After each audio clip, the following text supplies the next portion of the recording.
Bismillahirrahmanirrahim. Assalamualaikum warahmatullahi wabarakatuh. Bismillah, alhamdulillah, la khawla wa la quwata illa billah, amma ba'dah. Puji syukur kepada Allah Ta'ala. Dunia muslimah kembali lagi hadir menjumpai Anda bersama guru kita Ustadzah Sarifah Aminah Segaf, yang pastinya sudah Anda rindukan, sudah Anda nantikan. Dan beliau juga akan memberi ilmu yang selama ini belum pernah beliau sampaikan secara khusus begitu ya. Dan kali pertamanya kita akan menyimaknya langsung live baik dari Facebook, YouTube maupun aplikasi Android Anda. Assalamualaikum Ustadzah. Waalaikumsalam warahmatullahi wabarakatuh. Alhamdulillah, sehat gak Ustadzah? Alhamdulillah, ala khairin wa afiyah. Alhamdulillah. Barakallah. Untuk pertemuan yang perdana ini ya, kalau di Samara ini perdana, kalau di luar sudah bukan perdana lagi gitu ya. Dan kajian-kajian beliau juga sudah kita on airkan beberapa kali, beberapa kitab juga sudah ada di Samara FM kita on airkan. Yang ini untuk kali pertamanya ini Ustadzah akan menyampaikan dari kitab apa, dan mungkin bisa sedikit disepil gitu apa aja sih yang akan kita bahas untuk edisi kali ini. Baik. Bismillahirrahmanirrahim. Alhamdulillahirabbil alamin, wassalatu wassalamu ala asyrafil anbiya'i wal mursalin wa ala alihi wa sahbihi ajma'in. Subhanaka la ilma lana illa ma 'allamtana innaka antal alimul hakim. Rabbi shrah li sadri wa yassir li amri wahlul 'uqdatam min lisani yafqahu qawli. Amma ba'd. Alhamdulillah ala nikmatil Islam, alhamdulillah ala nikmatil iman, wa kafa biha min ni'mah. Alhamdulillah, segala puji bagi Allah Subhanahu wa taala. Setelah sekian lama kita tidak bersua bersama di Radio Samara, alhamdulillah hari ini Allah taala beri kesempatan lagi, kasih langkah lagi, kasih waktu lagi untuk bersama-sama berbagi ilmu, sama-sama mencari sesuatu yang membuat kita ini semakin dekat dan semakin dekat kepada Nabi kita Nabi Muhammad Sallallahu Alaihi Wasallam. Dan mungkin setelah nuansanya masih tetap tentang sejarah hidup Nabi kita Nabi Muhammad Sallallahu Alaihi Wasallam, tapi insya Allah kita akan mengambil dari pemikiran salah seorang ulama yang terkemuka dari Dimishq, dari Damaskus. Beliau adalah Dr. Muhammad Said Ramadan Al-Buti, yang mungkin beberapa dari kita beberapa tahun silam beliau meninggal dalam keadaan syahid setelah kajian tafsir subuh, setelah sholat jamaah subuh. Setelah itu dilanjutkan dengan kajian di masjid. Beliau ditembak mati, pertama dibom, setelah itu ditembak mati. Padahal beliau adalah salah seorang ulama yang terkenal lembut istilahnya. Jadi dakwahnya itu dakwah yang ilmiah, dakwah yang secara lembut dan lain sebagainya, tapi ternyata tidak lepas juga dari tangan-tangan para pengkhianat negara lah istilahnya seperti itu. Beliau wafat di atas meja kajiannya beliau. Salah satu karangan beliau yang paling terkenal adalah Fiqhus Sirah. Jadi beliau menamai kitab ini dengan nama Fiqhu Sirah. Fikih diambil dari sirahnya Rasulullah SAW. Mungkin sedikit hal yang perlu kita tanamkan ketika kita mempelajari sejarahnya Nabi. Kebanyakan orang mengambil sejarahnya Nabi atau ketika menceritakan tentang sejarahnya Rasulullah SAW, mereka menganggapnya ya sirah. Istilahnya apa ini sejarah? Sejarah itu apa ya? Sesuatu yang terjadi atau kejadian-kejadian yang terjadi di masa lampau untuk kita ceritakan di masa ini. Tapi beliau mengambil sirah, bukan hanya belajar sirah itu bukan hanya tentang sesuatu yang semacam itu, tapi di dalam setiap sirahnya Nabi kita Nabi Muhammad SAW itu terkandung sesuatu yang luar biasa banyak. Bahkan dikatakan sirahnya Nabi ini laksana lautan yang tidak pernah habis untuk diarungi, yang tidak akan pernah habis. Kita ambil ikannya, kita ambil berlian berliannya, kita ambil mutiaranya, kita ambil kerang-kerangnya, kita ambil segala hal, kita eksplor apapun yang ada di dalam lautan tersebut, tetap nggak pernah habis. Begitu juga salah satu hal yang menjadi bukti keawetan atau penjagaannya Allah Subhanahu wa Ta'ala terhadap agama Islam ini kita memiliki rijalun, kita memiliki orang-orang yang berjalan beriringan, bersaf-saf di sekitaran Nabi kita Nabi Muhammad SAW, mulai dari zaman beliau sampai saat ini. Kita akan selalu menemukan orang-orang yang berkeliling untuk menjaga agamanya Allah Subhanahu wa Ta'ala. Tidak seperti kaumnya Nabi Musa yang ketika diajak berperang oleh Nabi Musa, mereka mengatakan idhab anta wa rabbuka nahnu hahuna qa'idun. Silahkan pergi engkau wahai Musa beserta dengan Tuhanmu untuk berperang, kami akan duduk nonton dari sini saja. Itu yang dikatakan oleh kaumnya Nabi Allah Musa ketika diajak berperang. Tapi umatnya Nabi Muhammad SAW ketika pertama kali diajak berperang oleh Nabi di perang Badar, mereka mengatakan idhab anta wa rabbuka wa nahnu ma'aka muqatilun. Pergilah engkau wahai Nabi beserta dengan Tuhanmu, dan kami juga akan beriringan bersamamu, berjalan bersama-sama untuk berperang. Maka kalau kita lihat umat Islam ini selalu dijaga oleh Allah Ta'ala. Bahkan setelah 1400 tahun setelah wafatnya Nabi Muhammad SAW, kita akan tetap menemukan bukan hanya 1-2 orang, tapi ribuan, bahkan mungkin jutaan orang yang akan selalu berdiri tegak membela agamanya Allah Subhanahu wa Ta'ala. Dan mereka berperang sesuai dengan kapasitas mereka. Yang punya ilmu pakai ilmunya, yang bisa berperang dengan perang secara nyata, mereka berperang secara nyata. Seperti saudara-saudara kita yang ada di Palestina, mereka tahu musuhnya di depan mata dengan persenjataannya, maka dilawan juga dengan senjata. Kita di sini juga sedang berperang dengan ideologi, berperang dengan pikiran-pikiran, dengan keilmuan-keilmuan, dengan penyimpangan-penyimpangan moral dan lain sebagainya. Kita sedang berperang di sini. Tapi mungkin perang kita tidak seperti perang yang nyata, tapi perang kita ini lebih ekstrim lagi.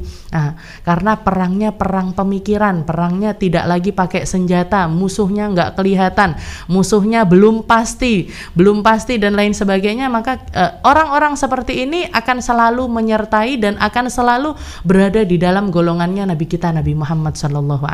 Wa nahnu ma'aka muqatilun. Kami berperang bersamamu wahai Rasul. Kami berperang melawan kemunafikan, kami berperang melawan kebodohan, kami berperang melawan kelaparan, kami berperang melawan kedoliman, kami berperang dengan maksiat-maksiat, kami berperang dengan hawa nafsu kami, bahkan kami berperang dengan rasa malas kami berperang dengan kelonggaran waktu kami, bagaimana caranya agar bermanfaat. Ini kita sedang berperang. Wa nahnu ma'aka muqatilun. Dan ini terjadi jailan ila jailin. Dari masa ke masa, dari tahun ke tahun, Allah Ta'ala akan selalu menyiapkan orang-orang yang semacam ini untuk berdiri membela agamanya Allah Subhanahu wa Ta'ala. Dan perhatiannya para sahabat dengan sirah, ya, dengan pelajaran sirah atau istilahnya apapun yang mereka bisa sampaikan tentang Nabi Muhammad SAW, mereka akan berusaha semaksimal mungkin untuk menyampaikannya. Makanya sampai kita lihat urusan-urusan bahkan kecil-kecil tentang Nabi Muhammad pun kita bisa dengar, kita bisa tahu. Seperti tadi saya sempat dengar dari beberapa, karena dibahas juga di dalam kitab-kitab Syama'il Muhammadiyah, namanya keledainya Nabi itu ada yang namanya Duldul, ada yang namanya Ya'fur. Rasulullah punya tekonya dikasih nama Royan. Rasulullah punya senjata, punya kucing dikasih semua dikasih nama-nama sendiri. Baju perangnya Nabi ada namanya, baju perisainya Nabi punya nama. Bahkan hal-hal istilahnya ini kan sesuatu yang kecil-kecil. Percakapannya Nabi ketika datang seorang laki-laki ditanya sama Nabi, "Masmuk, siapa namamu?" "Nama saya Barirah ya Rasul." Maka Rasulullah mengatakan, barat indana ya Abu Bakrin, insya Allah perjalanan kita akan menjadi perjalanan yang dingin karena ada Bariroh bersama kita. Jadi percakapan-percakapan ini mungkin istilahnya ini obrolan-obrolan remeh, obrolan-obrolan kecil-kecil yang dilakukan satu sama lain antara Nabi dengan para sahabat-sahabatnya, dan itu istilahnya tidak terhitung lagi banyaknya. Itu semuanya disampaikan oleh para sahabat-sahabatnya Nabi sampai nyampe kepada kita sekarang ini. Belum pernah ada, mungkin istilahnya gini, kita mau nemukan seseorang dengan sejarah sedetail sejarahnya Rasulullah SAW, kita nggak akan pernah nemukan. Gak akan pernah ada orang yang sampai ditulis, yang sampai dibukukan, yang sampai istilahnya sampai jadi mujallad, ya, sampai jadi berjilid-jilid, berjilid-jilid istilahnya bahas tentang sirahnya Nabi Muhammad. Itu kita nggak akan pernah menemukannya kecuali kepada diri Nabi kita Nabi Muhammad SAW, dan itu dilakukan terus-menerus. Nah, itu dilakukan terus-menerus dari para sahabat turun kepada para tabi'in turun kepada tabi'in. Sayyidina Abu Bakar As-Siddiq memerintahkan salah seorang sahabat yang bernama Tamim Ad-Dari. Tamim Ad-Dari ini memang salah seorang sahabat yang hidup di zaman Nabi, dan beliau ini punya skill khusus yaitu bercerita. Karena cerita ini kalau tidak diceritakan oleh orang ahli cerita, feel-nya juga beda. Ya kan? Storytelling istilahnya gitu. Kita dongeng dari orang yang sekedar baca buku dengan pada suatu hari ada begini, sama orang yang bisa ekspres pada suatu hari.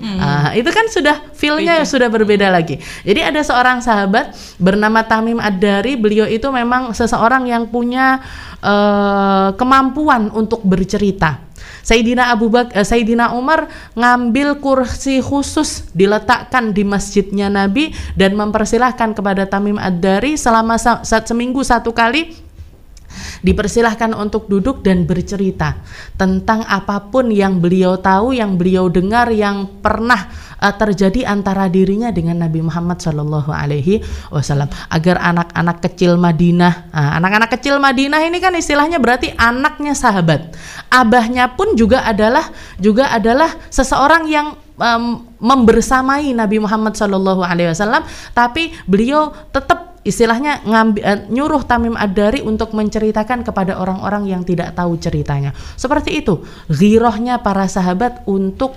menakal, istilahnya memindahkan, ngasih tahu orang, ngasih kesan kepada seseorang agar kenal kepada Nabi Muhammad SAW yang ada di masyarakat kita. Misalkan sejak zaman dulu, sejak mungkin kakek kita, nenek kita, kakek-kakek kita sudah melakukannya, yang dilakukan oleh mereka bikin kajian-kajian, setelah itu baca maulid tiba, habis itu baca maulid azab, kalau enggak gitu Syaraful Anam, kalau enggak gitu Barzanji. Yang baru-baru ada maulid namanya Maulid Habsyi karya Habib Ali Habsyi, yang kemarin baru di Hauli di Solo dengan didatangi istilahnya yang datang sampai 1 juta orang lebih di haul tersebut. Jadi karangan Habib Ali Habsyi atau karangan guru saya sendiri Habib Umar bin Hafid. Kenapa kok orang-orang kita itu membaca sirahnya Nabi, dan kenapa kok banyak sekali para ulama yang berlomba-lomba untuk mengarang tentang sejarah hidupnya Rasulullah SAW? Karena saking pentingnya pengetahuan tentang Nabi Muhammad, dan ketika seseorang nggak kenal sama Nabi, ini berarti setengah dari agamanya juga hilang. Karena syahadatnya kita saja asyhadu alla ilaha illallah wa anna muhammadar rasulullah. Asyhadu alla ilaha illallah wa anna Muhammad, saya percaya Tuhan Allah Ta'ala sebagai Tuhan saya dan Nabi Muhammad sebagai utusannya, sebagai jalan hidup saya. Apapun yang dilakukan Nabi berarti menjadi kelakuan saya. Apapun yang menjadi mindsetnya Nabi jadi mindsetnya saya. Cara fikirnya Nabi, saya ngikuti cara fikir yang seperti itu. Lampahnya Nabi menjadi langkah dan juga lampah saya. Kalau saya sedih bagaimana, kalau saya senang bagaimana, kalau saya perang bagaimana, itu semuanya menjadi sesuatu modal hidupnya orang muslim, menjadi modal hidupnya orang-orang yang beriman. Dan para sahabat Nabi melakukan yang seperti itu. Istilahnya ini bukan sesuatu yang makanya kalau ada orang mengatakan ngapain sih baca sirah, ngapain baca maulid, ngapain kita itu baca maulid. baca maulid ini sesuatu yang mungkin menjadi dasar kehidupan kita, karena kalau kita nggak kenal nggak mungkin bisa sayang, nggak kenal nggak mungkin bisa cinta. Kalau sudah nggak cinta, nggak interest, nggak punya rasa, nggak punya gimana mau ngikutin. Ngapain saya ngikutin kau makan pakai tangan kanan, kenapa? Karena Nabi Muhammad pakai tangan kanan makannya. Kalau misalkan orang yang nggak punya cinta, makan tangan kanan ya sama aja rasanya dengan makan pakai tangan kiri. Mau makan sambil berdoa atau makan nggak pakai doa, nggak sama aja rasanya. Mereka menganggapnya seperti, kenapa? Karena nggak ada rasa. Tapi mungkin istilahnya sesuatu yang harus kita kuliti atau sesuatu yang harus kita tanamkan, bukan hanya sekedar dibaca. Jadi sirah itu fungsinya bukan hanya sekedar untuk dibaca, tapi untuk dipraktekkan, tapi untuk didekati, tapi untuk ditadaburi, tapi untuk ditafakuri, setelah itu diikuti. Bukan cuma sekedar Nabi Muhammad begini. Nabi pernah begini loh. Enggak cuma sekedar itu saja. Itu rasa ini yang ingin disampaikan oleh Syekh Said Ramadan Al-Buti lewat fikih sirahnya. Jadi beliau bukan cuman ngasih judul ini, bukan cuman sirah. Kayak kalau buku-buku sirah yang lain kayak Rohikul Makhtum, kita ada sirah Tirmidzi, sirah Wasailul Wusul ila Syamailir Rasul dan lain kitab-kitab sirah yang terkenal. Itu sirah. Istilahnya cerita tentang jalan hidupnya Nabi kita, Nabi Muhammad Sallallahu Alaihi Wasallam.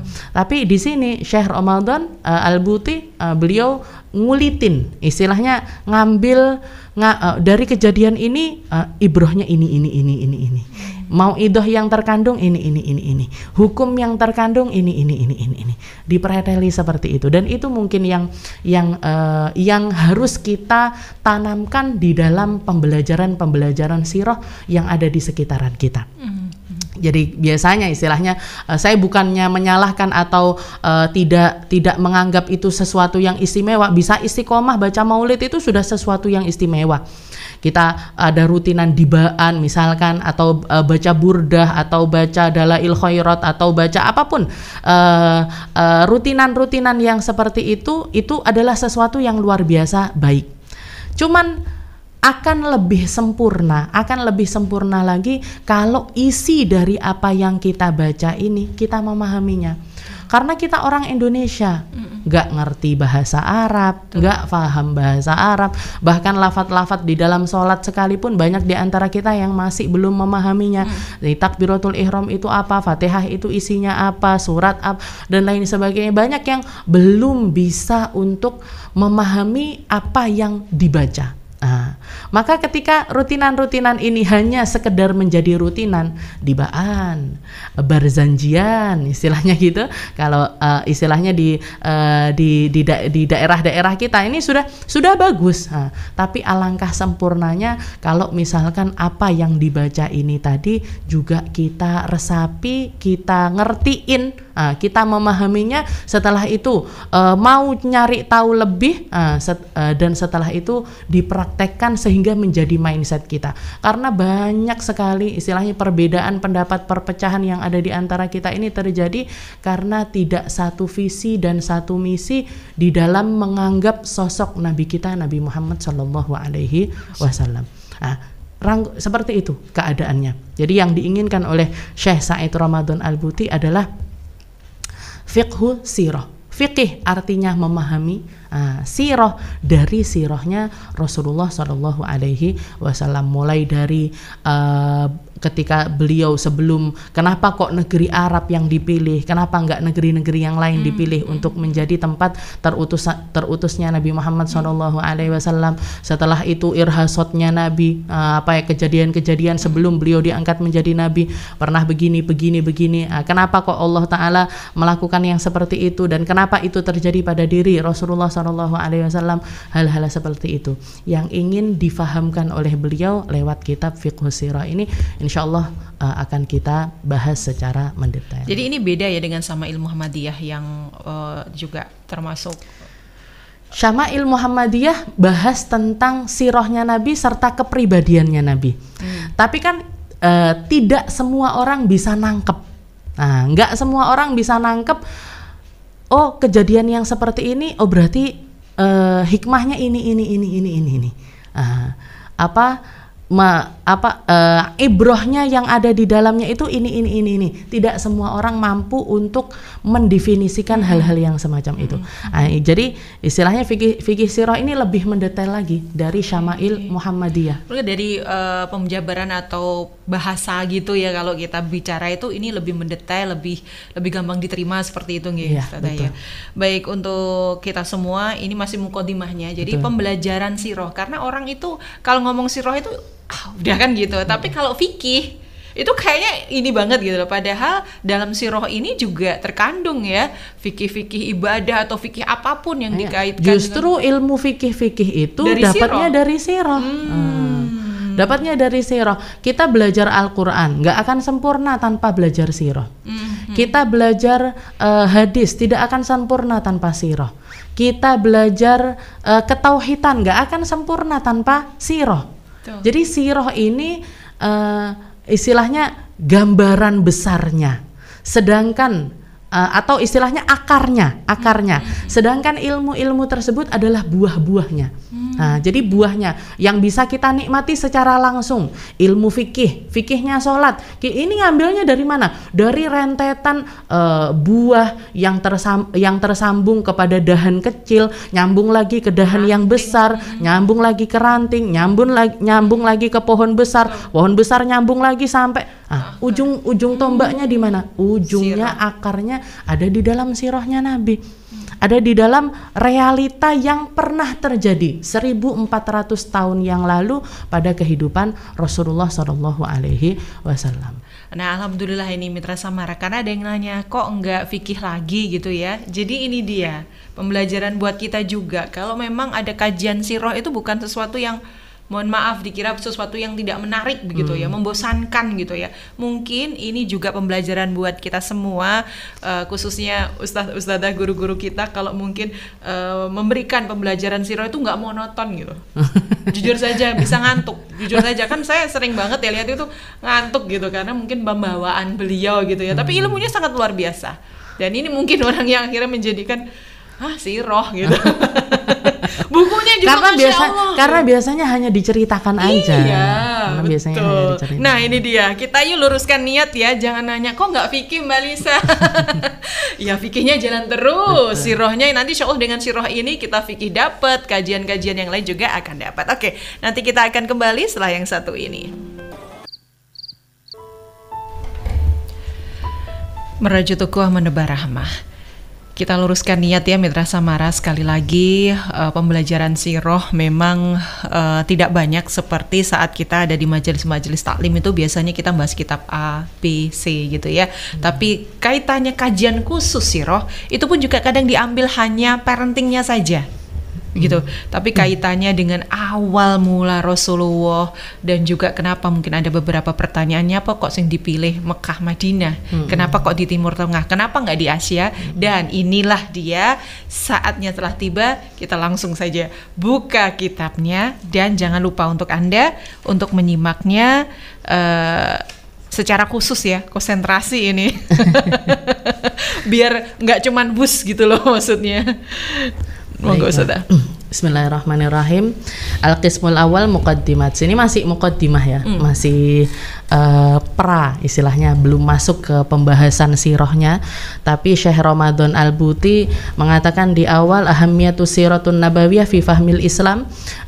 Kenapa? Beliau menyatakan beberapa alasan atau apa dasar dari kenapa kok kita itu belajar sirah. Untuk apa kita belajar sirah? Beliau mengatakan ahamiyatus siratin nabawiyah fi fahmil Islam. Sirah itu tidak pernah sirahnya Nabi Muhammad itu tidak pernah bisa lepas dengan Islam. Islam itu ya Nabi Muhammad itu ya Islam. Nabi Muhammad yang seseorang yang dijadikan sama Allah Ta'ala contoh paling tinggi di dalam sosok muslim itu sendiri. Kita semuanya adalah orang muslim, kita semuanya adalah orang beriman. tapi iman kita atau Islam kita ini selalu berada di dalam tahapan berusaha. Sedangkan Nabi Muhammad ada di puncaknya. Kita sabar, tapi kesabaran kita itu sampai akhir hayat kita akan selalu berada di dalam fase berusaha sabar. Kita itu menjadi orang yang tulus atau ikhlas, tapi kita selalu berada di dalam tahapan orang yang berusaha ikhlas. Nabi Muhammad ada di puncaknya. Nabi Muhammad ada di puncak itu semuanya, puncak kebaikan, puncak peribadatan tertinggi, puncak ke pengabdian kepada Allah Subhanahu wa taala yang sesungguhnya itu ada di dalam diri Nabi kita Nabi Muhammad sallallahu alaihi wasallam. Makanya belajar sirah ini harus selalu menjadi bagian dari kehidupan seorang muslim. Orang muslim tidak akan bisa menjadi seorang muslim yang sebenarnya ketika dia melepaskan dirinya dari belajar sirah. Jadi belajar sirah ini bisa dikatakan ilmu wajib. Ilmu wajib yang semua orang yang mengaku Islam harus belajar, harus ngerti, harus memahami, harus kenal. Kalau kita lihat realitanya yang sekarang terjadi, anak-anak kita lebih kenal namanya artis-artis, lebih kenal sama namanya penyanyi-penyanyi, lebih tahu tentang mereka ketimbang Nabi Muhammad SAW. Tapi kita juga tidak akan bisa memaksakan mereka untuk mengenal ketika mereka nggak punya rasa cinta. Kenapa kok anak-anak kita itu kenal rumahnya di sini, kepribadiannya begini, gaya rambutnya begini, gaya pakaiannya begini. Kenapa mereka mengikuti dan lebih tertarik dengan orang-orang tersebut? Karena hatinya sudah terpaut ke sana. Sedangkan anak yang harusnya ada di dalam lingkungan muslim, lingkungan orang yang beriman, lingkungan orang-orang yang mengaku sebagai pengikutnya Nabi Muhammad SAW, di rumah-rumah kita nggak pernah ada pembahasan sirah. Di rumah-rumah kita nggak pernah ada cerita-cerita tentang Nabi Muhammad SAW. Di rumah-rumah kita nggak ada yang membuat mereka ini hatinya terpaut kepada Rasulullah SAW. Mereka dipaksakan untuk ngerti, dipaksakan untuk hafal, dipaksakan untuk kenal. Akhirnya apa yang terjadi? Penolakan. Penolakan. Itulah yang harusnya kita gali. Para sahabat-sahabatnya Nabi mengatakan, kami menceritakan tentang kisah perang Badar secara mendetail kepada istri dan juga anak-anak kami sebagaimana kami menghafalkan Al-Quran. Jadi sirah ini sudah menjadi bagian hidupnya layaknya membaca Al-Quran. Layaknya mereka deres Al-Quran yang baca sehari misalkan 1 juz, nanti hatam, dibaca lagi 1 juz, hatam lagi dibaca, terus seperti itu. Sirah juga seperti itu. Kami cerita tentang Badar, berarti apa? Tentang perang Badar itu pasukannya sekian orang, Rasulullah ketika awal perang itu begini, setelah sampai mendetail seperti itu. Para sahabat-sahabatnya Nabi menceritakan kepada istri dan juga anak-anaknya. Hatinya terpaut kepada Rasulullah. Dan ini menjadi kunci dari bangkitnya Islam. Kita kalau pengen Islam ini bangkit, kita masukkan ke dalam diri kita ini apa yang ada pada diri Nabi Muhammad sebanyak mungkin, sebanyak-banyaknya, semampu kita, sekuat kita untuk menampung, istilahnya semampu kita untuk belajar sirahnya Nabi, istilahnya gampangnya sebanyak kamu mampu untuk belajar tentang sejarah seseorang, gunakan itu untuk mencari tahu tentang Rasulullah SAW. Bangkit Islam akan kuat Islam kita, nggak akan gampang terombang-ambing ketika kita dan orang-orang, istilahnya komunitas kita ada di dalam perangai yang semacam ini. Beliau mengatakan idza aradna an najzihadal gharat nusannif ajza'u. Ada beberapa poin yang beliau sampaikan tentang pentingnya memahami atau pentingnya belajar sirahnya Rasulullah SAW. Yang pertama, fahmu syakhsiyatar Rasul SAW an-nabawiyah min khilali hayatihi wa durufihi allati 'asha fiha. Yang pertama, kita memahami sosok Nabi Muhammad SAW. Litta'akud min anna Muhammad alaihi salatu wasallam lam yakun mujarrad abqari samad bihi abqariyatuhu baina qaumi. Memahami sosok Nabi itu sebagai Nabi, memahami sosok Muhammad sebagai seorang utusan Allah, memahami bahwasanya hidupnya Nabi Muhammad ini bukan hanya tentang kehidupan untuk dirinya sendiri, tapi untuk menjadi contoh seseorang yang dikirim oleh Allah Subhanahu wa taala kepada kita, kepada umat manusia, untuk menjadi contoh tentang kemuliaan hidup di dunia dan kemuliaan hidup di akhirat. Jadi poinnya Nabi Muhammad ini bukan cuman tentang manusia, tapi tentang nabi, tapi tentang seorang utusan, tapi tentang seorang rasul. Karena yang banyak terjadi, mungkin di Indonesia tidak terlalu parah, tapi mulai masuk masuk pikiran-pikiran Nabi Muhammad itu kan nabi, istilahnya Nabi Muhammad itu hanyalah manusia yang jenius dan melampaui kejeniusannya sehingga dia mampu melakukan ini. Jadi sosok kenabiannya itu dilepaskan dari diri Rasulullah Shallallahu Alaihi Wasallam, dan ini banyak menjangkiti orang-orang yang mengaku sebagai para intelek. Karena tertipu dengan daya pikirnya, karena tertipu dengan nama besarnya, karena tertipu dengan keprofesorannya, karena tertipu dengan seorang guru ini dan lain sebagainya. Mereka nganggap Muhammad itu ya orang cerdas, orang jenius, orang yang memang istilahnya samat abqariyah tuh, jadi jenius di atasnya jenius sehingga mampu melakukan hal-hal yang semacam itu. Tapi kalau kita umat muslim memahami Nabi Muhammad bukan hanya tentang itu, tapi di balik sosok kemanusiaannya Nabi ada tujuan utama. Wa ma yantiqu anil hawa in huwa illa wahyun yuha. Allah Ta'ala, Nabi Muhammad itu hidup dengan tuntunannya Allah. Kamu begini, kamu begini, kamu begini, kamu seperti ini, seperti ini, seperti ini.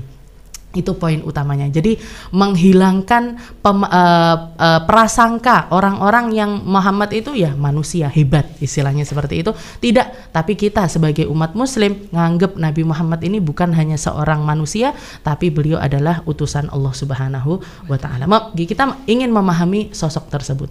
Setelah itu yang kedua, tujuan kedua, ayyajidal insan baina yaday suratun lil mathalil a'la fi kulli sya'n min syu'unil hayah. Jadi Nabi Muhammad itu, dengan kita memahami sirahnya Nabi, dengan kita belajar tentang sirah, kita punya contoh di depan mata kita tentang cara hidup. Contoh real. Contoh real di depan mata kita untuk kita hidup. Saya mau minum, gimana ya cara minum yang terbaik? Saya mau jalan, gimana ya caranya jalan yang terbaik? Saya mau ngatur acara, gimana ya caranya ngatur acara dengan baik? Saya mau bangun masjid, gimana caranya bangun masjid dengan cara yang terbaik? Semuanya ada dan dicontohkan oleh Rasulullah Shallallahu Alaihi Wasallam, karena Nabi Muhammad pernah menjadi semua kalangan, bisa dicontoh oleh semua orang. Dan sirahnya Nabi Muhammad begitu detail sampai hal-hal terkecil pun bisa kita contoh dari kehidupan Rasulullah SAW.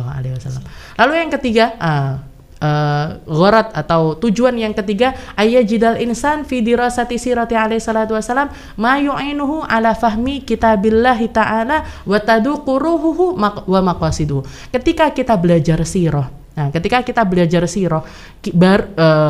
kita akan mampu memahami tentang Al-Quran serta ilmu-ilmu yang lainnya, bukan cuman sekedar sebagai pembelajaran, bukan cuman sekedar sebagai ilmu, tapi kita akan mampu merasakan ruh ilmu tersebut dan maksud yang ingin Allah Ta'ala sampaikan lewat syariat-syariat tersebut. Kayak contohnya misalkan kita rukun Islam, ada yang namanya syahadat, ada yang namanya sholat, ada yang namanya puasa, ada yang namanya zakat, ada yang namanya haji, dan semuanya ada ilmunya. Kita sholat, kita melaksanakan sholat. Sholat itu kita laksanakan, sebelum sholat kita harus wudu dulu. Wudu itu caranya basuh muka, basuh tangan, basuh kepala, basuh kaki dan lain sebagainya. Itu ilmunya atau praktek dari ilmu fikih sholat itu sendiri. Tapi ketika kita belajar tentang sirah sholat itu sendiri, Kapan Rasulullah diwajibkan untuk sholat? Oh, Rasulullah itu diperintahkan. Kalau ilmu-ilmu yang lainnya Allah Ta'ala nurunkan melewat malaikat Jibril untuk memberikannya kepada Nabi Muhammad, tapi khusus untuk sholat Allah Ta'ala ngundang langsung Nabi Muhammad sampai ke Sidratul Muntaha, dan beliau diperjalankan mulai dari Masjidil Haram, setelah itu ke Masjidil Aqsa, dan di antara perjalanan Masjidil Haram ke Masjidil Aqsa pun Rasulullah juga mampir di tempat yang lainnya, mampir ke Bukit Tursina, mampir ke Madinah Al-Munawwarah, mampir ke Baitlaham tempat lahirnya Nabiullah Isa, baru setelah itu sholat berjamaah bersama para nabi-nabinya Allah Ta'ala yang lainnya di Masjidil Aqsa, baru setelah itu naik lagi ke Sidratul Muntaha. Rohnya sholat ini kita dapat ketika kita belajar sirah, ketika kita memahami dan merasakan, oh iya ya, sampai sebegitunya Allah Ta'ala untuk menurunkan syariat sholat ini, sampai perjuangannya Nabi seperti itu. Ketika turun pun ada percakapan antara Nabi Muhammad dengan Nabiullah Musa, terlalu berat wahai Muhammad, kalau sholatnya 50 kali, dikurangin 45, dikurangin 40, dikurangin sampai tinggal 5 kali sholat di dalam sehari. Ruhnya kita dapat. Dan itu bukan hanya tentang kayak semacam ilmu fikih, tauhid pun juga demikian. Kita akan bisa merasakan ilmu tauhid ketika digandeng dengan sirah. Kita bisa merasakan ilmunya Al-Quran ketika ada sirahnya di situ. Kita kalau cuman baca ayat, tapi kalau tahu sabab nuzulnya, oh ini ayat ini turun di sini ketika kejadian ini bersama sahabat ini, hikmahnya ini. Kita akan bisa merasakan rasa tersebut dengan digandengkan dengan sirahnya Rasulullah SAW. Dan utamanya adalah fahmi kitabillah, untuk lebih memahamkan kita tentang firman Allah Subhanahu wa Ta'ala, yaitu Al-Quran. Dan Al-Quran itu tidak turun langsung begitu saja, tapi semuanya bergandengan dengan kehidupannya Nabi Muhammad SAW. Lalu tujuan yang keempat, ayyajtami ala dal muslim min khilali dirasati sirati sallallahu alaihi wasallam akbaru qadrin minat thaqafah wal ma'ariful islamiyah as-sahihah. Selain itu juga hanya dengan ilmu sirah kita akan mampu memahami mindset serta jalan fikirnya Nabi Muhammad SAW.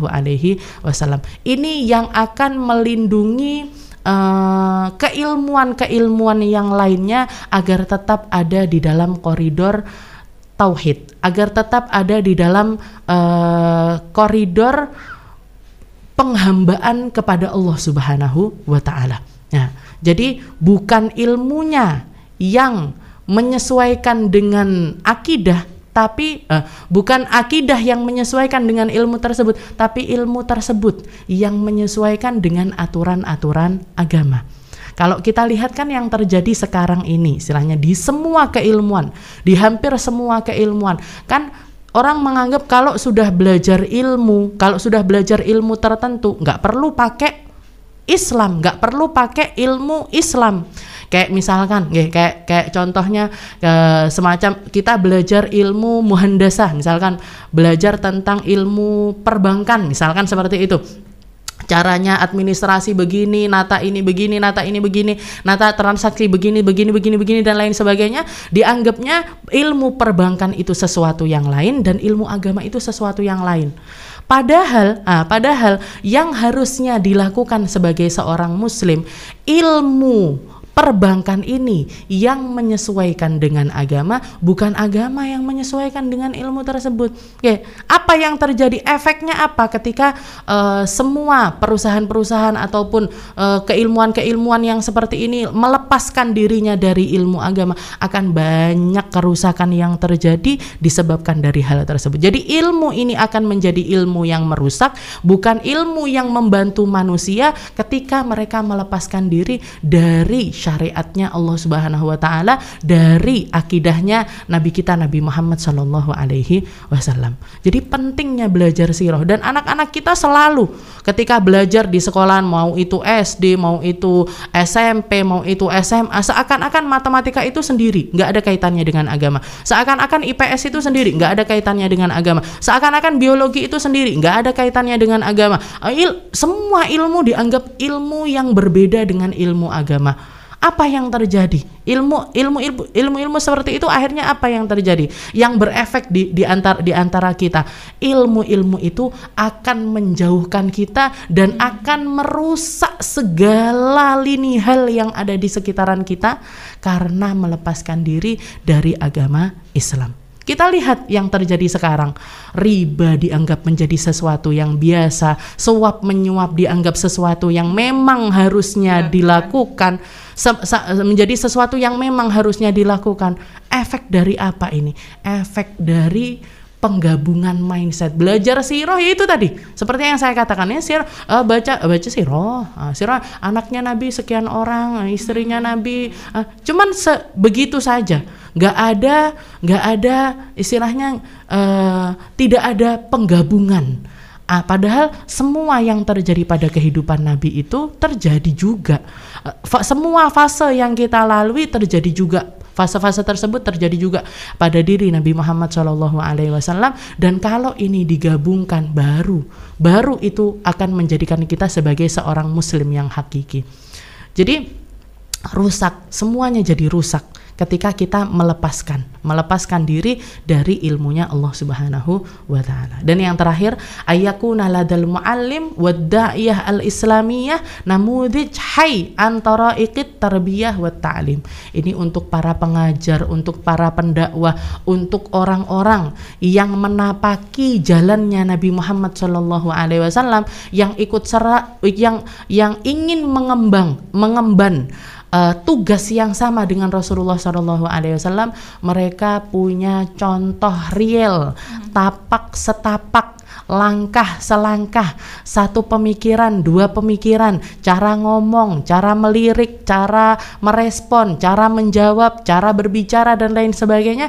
Kita punya contoh hidup. Contoh hidup, karena Nabi Muhammad tidak pernah wafat. Contoh hidup, maksudnya hidup di dalam sirah Nabi. Oh, Nabi Muhammad ketika ketemu sama klien yang seperti ini begini. Oh, Rasulullah ketika ketemu sama orang yang modelnya begini. Rasulullah, kita punya contoh hidup, yaitu pada sosok Nabi kita Nabi Muhammad SAW. Lewat sirahnya, bagaimana cara beliau mengajar, bagaimana cara beliau mengambil masalah, bagaimana cara beliau merespon masalah, bagaimana cara beliau mentreatment anak-anak, bagaimana perempuan, bagaimana laki-laki dewasa, bagaimana masalah ini ketemu sama raja yang seperti ini, bagaimana semuanya ada pada diri Nabi kita Nabi Muhammad sallallahu alaihi wasallam. Jadi 5 poin itu yang ingin beliau sampaikan untuk menjadi tujuan utama kenapa kita harus dan sangat penting sekali untuk mempelajari sirahnya Nabi kita Nabi Muhammad sallallahu alaihi wasallam.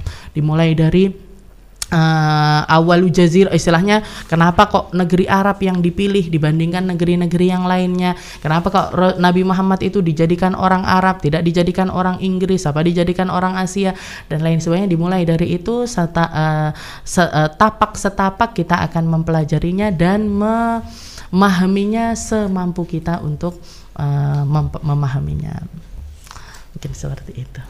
Barakallah. Jadi yang perlu diluruskan bahwa sirah itu adalah kisah nyata, bukan dongeng yang dibuat-buat gitu loh. Jadi ini bedanya sirah sejarah dengan sejarah-sejarah yang lain gitu ya. Jangan samakan.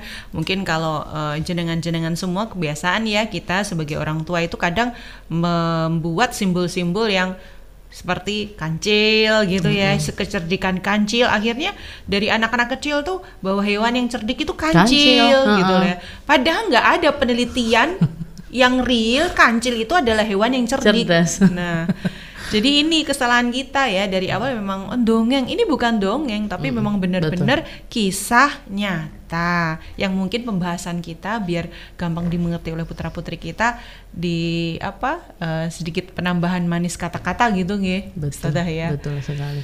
Dan Nabi Muhammad selalu ada bersama kita. Makanya paling tidak ada waktu dari kehidupan kita, ada waktu dari jam-jam kita ini untuk kita mengkaji tentang sirahnya Rasulullah Shallallahu Alaihi Wasallam. Dimulai dari kitab-kitab yang kecil-kecil. Kalau kita masih SD dulu atau masih ini, kita belajar kitab namanya Nurul Iman, Nurul Iman jilid 1, jilid 2, jilid 3 tentang kehidupan Nabi Muhammad yang istilahnya gini, anak kecil belajar sesuai porsinya sebagai anak kecil. Tapi jangan sampai setelah kita dewasa kita nganggep saya sudah pernah belajar sirah, saya sudah pernah belajar, saya dulu belajar kitab ini, ini nggak pernah habis.